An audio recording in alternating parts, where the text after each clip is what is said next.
Steve Bowers welcoming you to a very special dialogue here at E Plus TV6, a Nashville and Parts Unknown edition with Willi X Evans, who has set up and originating his segment of this show from the Legends of Tennessee Music Museum at the Carnegie Center for Arts and History here in Jackson, Tennessee. Willi, good to see you at the museum. I'm glad they're letting you in. I am too.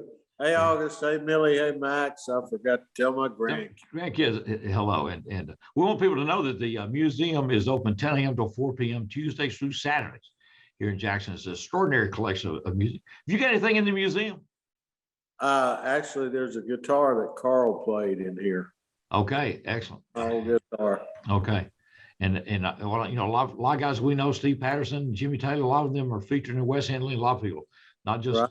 Of course, Carl and Eddie Arnold, a lot of other people. So, well, tell us about our special guest and how you came to know this distinguished gentleman today. I've just seen him play. That's okay. It. But I have been after the gentleman to come on here forever. Okay. I'm like a hound dog on somebody if I know how great they'll be for an interview. Right. And this guy is gonna. I mean, he's played and written with everybody from Waylon to Ringo. You know. Okay. And survived it all. Gary Nicholson. All right, Gary. Gary, it's good to have you with us. Glad to be here. Man, really pretty. Now, where are you from originally, Gary? I'm from Garland, Texas. Garland, Texas. Okay. And we were arguing about that. We know if it's Texas or Mississippi or whatever. So Texas takes a whole different way to begin. So you got music in Texas how? Oh, I just started playing guitar when I was a little kid. Okay. My sister had a bunch of rock and roll records, and I found them. I was forbidden to go into her bedroom, so that's the first place I went when she left. Okay. So when you say rock and roll, what period of rock and roll are we talking about that your sister had? I'm talking about Elvis, Fats Domino, Jerry Lee Lewis, okay, Gene Vincent, Buddy Holly, Chuck Berry, Fats Domino. Okay, and free Beatle rock and roll. Yeah. Okay. Excellent. All right. So when did it become the thing in your life where you said, "This is what I'm going to do"? Oh, I guess I knew in my teenage years. By that time I had a little Beatle band, and we started working. I guess I was 16. We played that summer at the Cellar in Fort Worth, legendary horror show of a nightclub. Anyway, I kind of knew early on, but that I wanted to do this. But I guess it cemented my desire. I moved to Hollywood when I was 20 years old. I quit school at North Texas State University and moved to Hollywood. That was a bit of a commitment. Yeah, when you commit, and I don't know if your parents are still alive. You had to go and tell them I'm leaving college, going to Hollywood. Yeah, they saw it coming. Is that right? Okay. We have a young man back at the turn of the century from Jackson that went to Fisk University as a medical student and left and joined the circus and got on vaudeville, became a huge producer and everything on Broadway. But I thought, I don't know how you go in to explain to your parents that you're leaving Fisk University, join the circus as a minstrel. But it's kind of like joining the circus to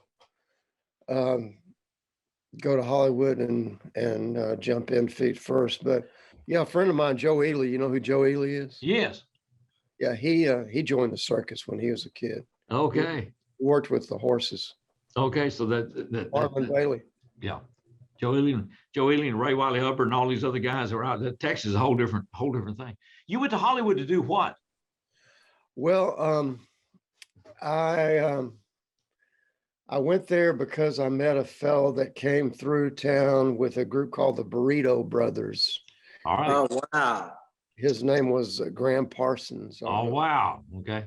You went right to the top. Anyway, he encouraged me and my small band.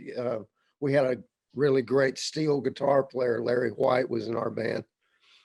And I think because of Larry's musicianship, he said, you guys ought to come to California. And, we took him up on it. And Graham that's Parsons, I think, I guess in many ways, Gary becomes the guy that is responsible, I guess, for this blending of country and whatever with the Byrds and like you say, the Burrito Brothers and Eagles. I mean, all this stuff starts coming out of all of that. Charlie Daniels and all these other guys out of, that go through Capricorn and everything else, like the Marshall Tucker Band, that whole country thing. And people cite him almost as the godfather, the one that recognized that this could happen out there, or was happening. Yeah, it's Graham has become legendary. He died young, and but that was how that was the encouragement that we got from him. Okay. And my bass player had an uncle that lived in Hollywood, and we wound up naming our band Uncle Jim's Music. Okay. We made a couple albums for MCA, and then nothing happened, and I moved back to Texas. Okay. Well, that sets a whole different set of context. So when you get back to, because you guys go in, if you're recording for a major label, I mean, not everybody gets to walk in the door and do that. Yeah, we were fortunate to have that record deal. We just we didn't really know what to do with the opportunity. We were young and green, and I was developing as a songwriter and singer, and we gave it our best shot. And then the guys that moved out there about the same time I did were Don Henley and his band, and Don played on our demos and played with us at the Troubadour for our showcase and stuff. But then he started another band, and they had a lot. Yeah, he did okay. Yeah. All right, so you get back to Texas. We're talking Gary Nicholson. Gary, you get back to Texas, and you're going to stay in this business. What do you decide to do? Well, I had a rock and roll band that we would rehearse in the daytime. We would open shows for various rock acts that would come through Dallas, but I actually made a living playing 5 or 6 nights a week in big country dance hall honky tonks, playing guitar. That's before I had any songwriting success. Okay. This is from 73 till 80. I moved to Nashville in 1980. Okay. Because I was so bored that I wrote a song that was kind of a novelty song, and it got in the Urban Cowboy movie, and that was my ticket to come to Nashville. Okay. Which song was it? It was called Jukebox Argument. Okay. It's about 2 people who wouldn't speak to each other any longer because they're fighting, but they decided to fight by playing songs back songs on the jukebox. Okay, there you go. She played Release Me, and he played Stand By Your Man, and she played Don't Be Angry, and he played Out of Hand, and she played Good Hearted Woman and When Will I Be Loved, and he played He'll Have to Go and The Window Up Above. And all right. It goes on and on. Gary Nicholson with us. And that sets a success road in Nashville, Tennessee. We're going to be right back as we continue. This is Dialogue on E+ TV6.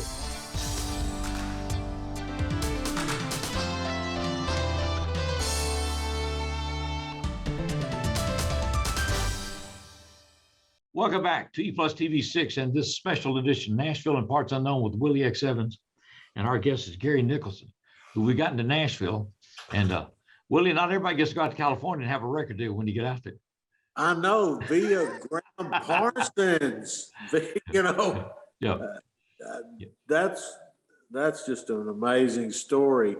But he also knows a little bit about Delbert. I mean, this gentleman, he's got around. Okay. Yeah. He met a few people. Texas is not a bad area to be from in that sense, is it, Gary? Yeah, you don't realize how much of a regional style there is in the DFW area until you get away from it, and you realize that not everybody plays guitar like that around the world. Yeah. It's a certain thing, and Delbert, of course, is the greatest example of the the DFW kind of melding of country and rhythm and blues, rock and roll. Yeah, because it's almost it's seamless almost. I mean, it's just yeah. I mean, it's just all there. When did you know that songwriting was what you wanted to pursue? I got to California, and I got a little job for a really bad publishing deal, but they gave me $50 a week, and you know, I just kind of got in the swing of that. I'm gonna have to turn off my phone. Sorry about that. And at least it's still ringing, Gary. That's good. Yeah. Well, yeah. Well, I knew that that's what I wanted to do. I didn't dream that I could actually make a living writing songs just as a non-performing songwriter. Right. And then when I moved to Nashville in 1980, the fellow that had been my piano player in my band in the early 70s in California was Jim Ed Norman. And he had some success as a producer and started a publishing company, moved me and my two boys, then I now have 4 sons. He moved us to Nashville for me to be a writer for his publishing company. And so I went to work writing songs every day. Okay, yeah. As a discipline, you know. Okay. What was the key breakthrough then, Gary, for you as far as a songwriter? My first #1 record was in 1984. That was by Don Williams. It was called "That's the Thing About Love." Okay.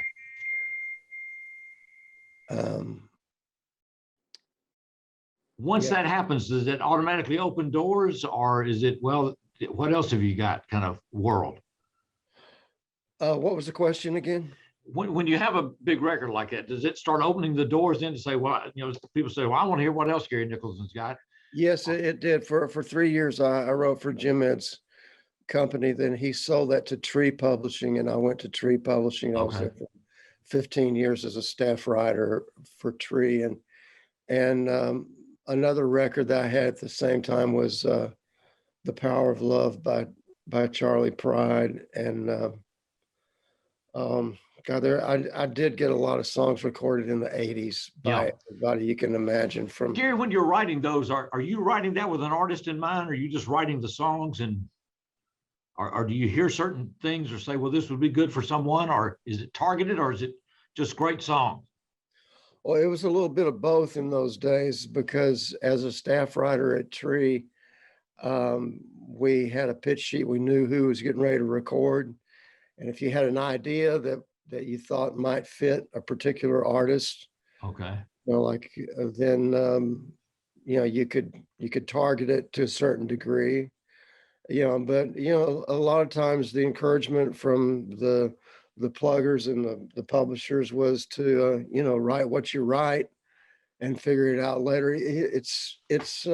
I've had some success from targeting artists to write something specifically for someone a little bit, but a lot of times it's, you know, it's a surprise to you that an artist will find a song that you never had them in mind in the first place. Okay. You know, how long did you continue to do that on that kind of regular basis? Well, for always. I mean, how long did I continue? I mean, you're talking about being with Tree, and so you're writing every day. Yeah, I was there for 15 years as a staff writer. And then I started my own publishing company in the 90s, mid 90s. And so I continued on doing that. And for me, a lot of my cuts have been from collaborating with artists, you know, writing songs with artists who are recording. They need songs, and somehow we get connected, and I co-write songs for people who need songs. Okay. Which everybody does. Yeah. Everybody does. Gary Nicholson's with us. We're going to continue this conversation right here at E+ TBC.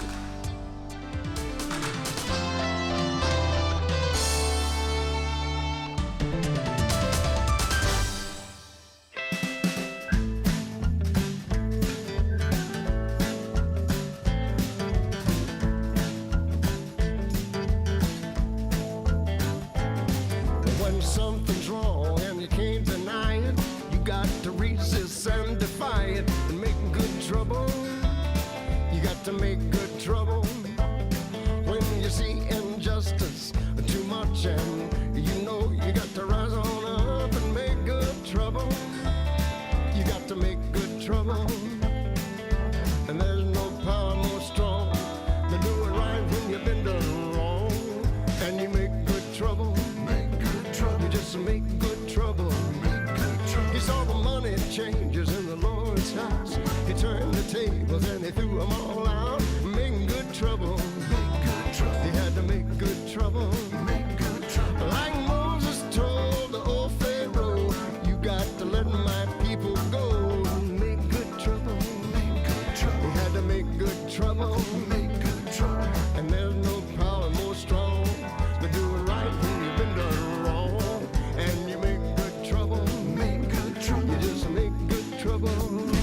Now when the way it was could no longer be, God had led his march down to the sea to make good trouble. Make good trouble. He had to make good trouble. Make good trouble. When they locked Dr. King behind bars, he said, we're gonna show him just who we are and make good trouble. Make good trouble. We're gonna make good trouble. Make good trouble. Be strong when they attack. You hit them harder when you don't hit back. You just make good trouble. Make good trouble. Make good trouble.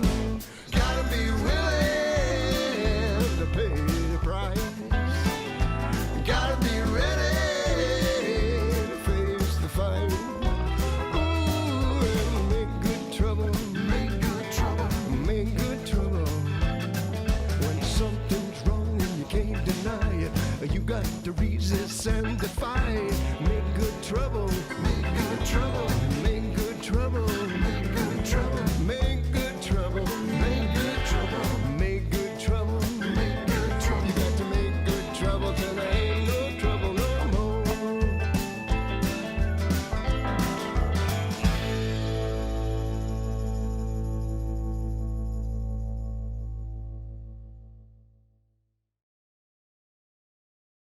Welcome back to this Nashville in Parts Unknown with Willi X Evans and our special guest, Gary Nicholson, songwriter who's worked with everybody that's anybody. We've got more to do. Willi, when did you first hear about Gary or come to know Gary? Well, I mean, just all the songwriting he's Right, done. okay. I'd seen him play out, and you know, we were just talking about before we came back on this Get Back the Beatles thing that's Right. on Apple, which is just amazing. And this gentleman knows Ringo well, writes with him. Right. That's yeah. pretty cool. Gary, when you see the Get Back thing, what is it? And you say you've worked with Ringo extensively over the last 10 years. What was that like? Well, it's always a thrill to co-write a song with Ringo. The first song we wrote together was a tribute to George Harrison. It's called Never Without You. And there's a video for that. And it has a lot of old Beatles footage and stuff. And I mentioned I had a Beatle band when I was a kid, like everybody else. We had collarless coats and the whole thing. And so, yeah, it's been a wonderful experience to work with him. Now you said you've seen Get Back, and so what was your impression when you saw it, or what drew you to that? Oh, I was just excited as I could be to see every tiny little moment of it. Some people say they get bored watching it. I'm fascinated with every tiny little aspect of it. I'm just amazed. Okay. Yeah. To see them Songwriting. yeah.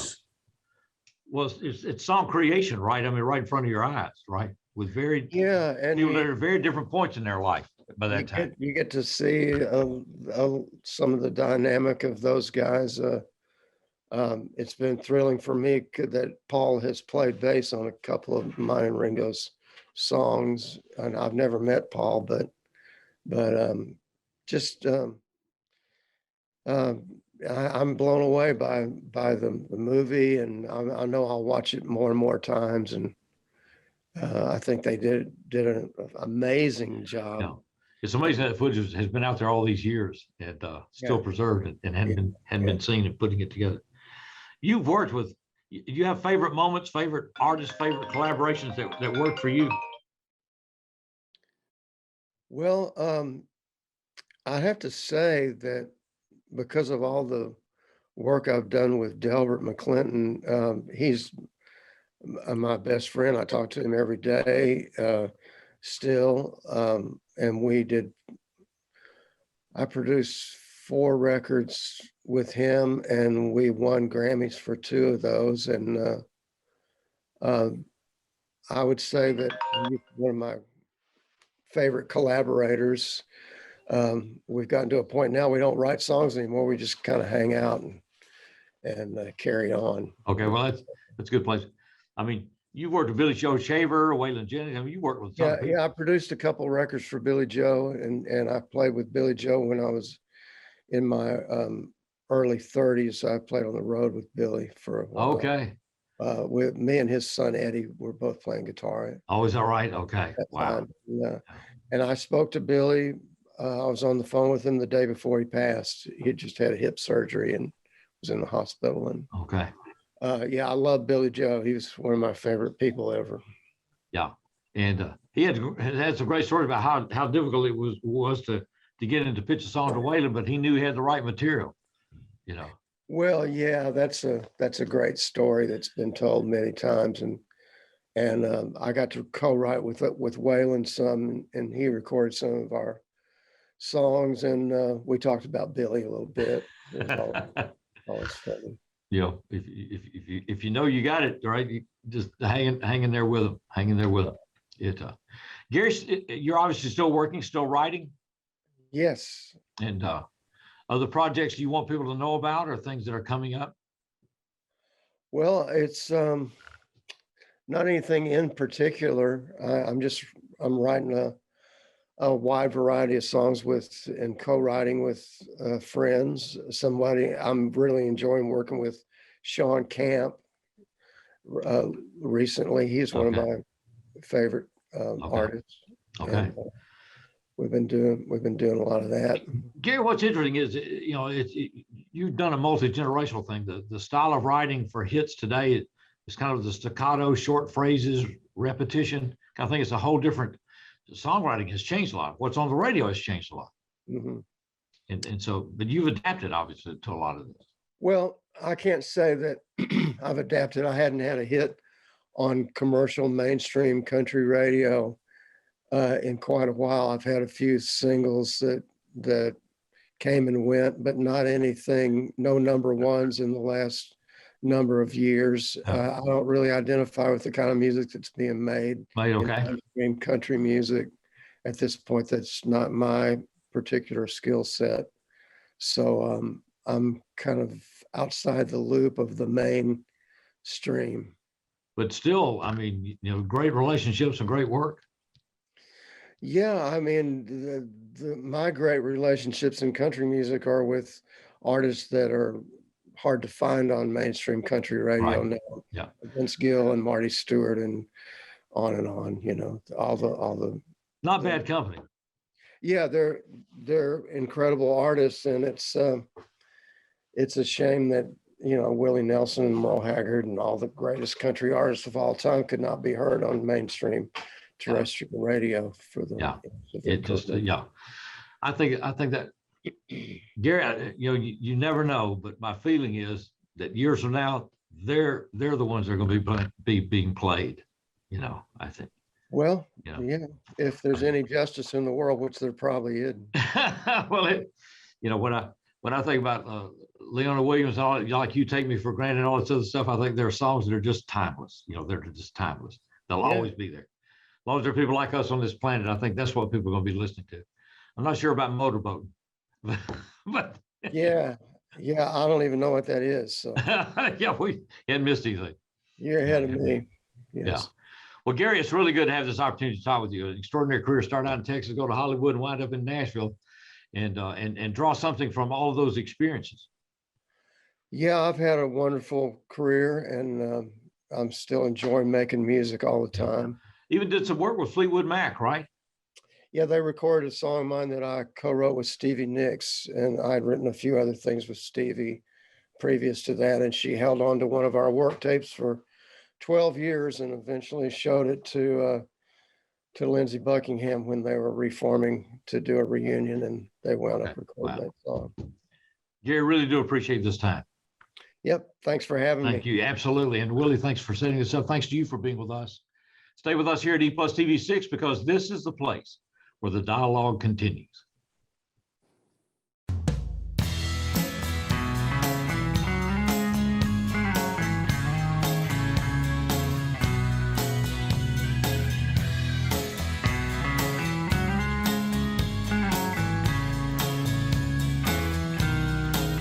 We were young, it was fun, and we couldn't lose. Times were right, overnight, we were headline news. Crazy days and reckless nights, limousines and bright spotlights. We were brothers through it all. And your song will play on without you. And this world won't forget about you. Every part of you was in your song. Now we will carry on, never without you, within you without you. Here comes the sun is about you.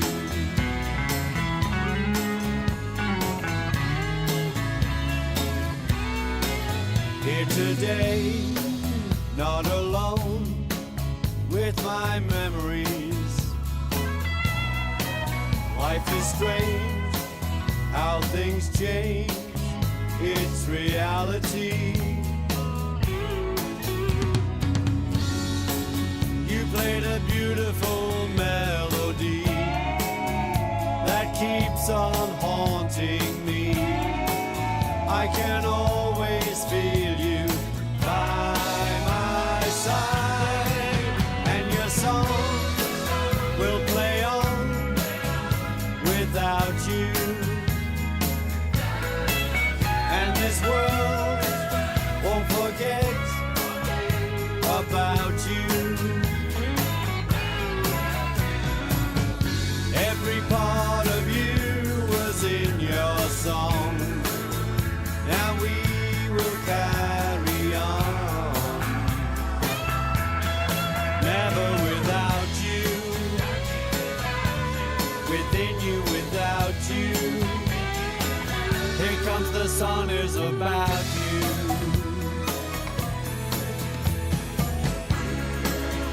I know all things